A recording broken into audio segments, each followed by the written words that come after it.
Today I'm going to bring you along with me while I learn and DIY a ceramic tile floor. It's not a DIY with a little fun, so Lee came with me to Kent so we could pick up what we needed. For this project, you're going to need your deter mat, your grout, trowel, your spacers, tile cutter, your measuring tape, and a bucket.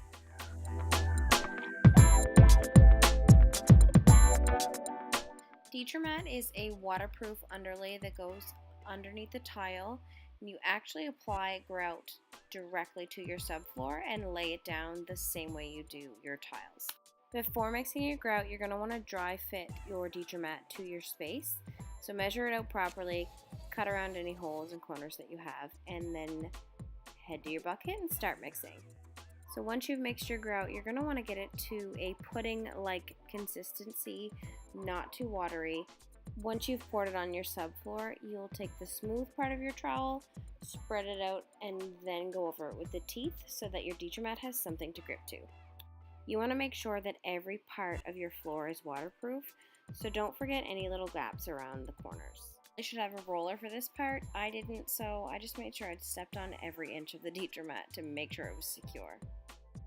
Once that dries, you're going to want to dry fit your tiles first. That way you can make all of your cuts directly, and then you're not scrambling trying to figure out how to make a cut when the mortar is down and ready for a piece of your tile. So now it's time to pick a corner and get your grout down the same way you did under your detra and start laying your tiles.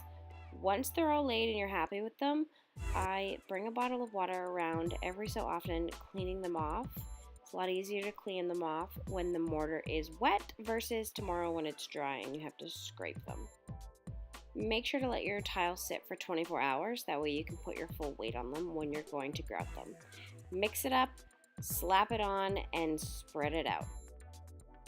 It is fairly simple. You just want to make sure that you get all of your grout in all of the holes, so take as much time as you need and make sure that everything is filled.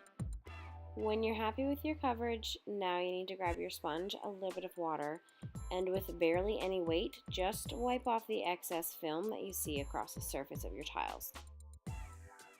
Now that everything is grouted and cleaned off, I do like to go over it once again just to make sure that everything is smooth and ready to dry. I think it turned out awesome. I mean, there's a couple of things that I would change if I did it again, but that's the journey of DIY.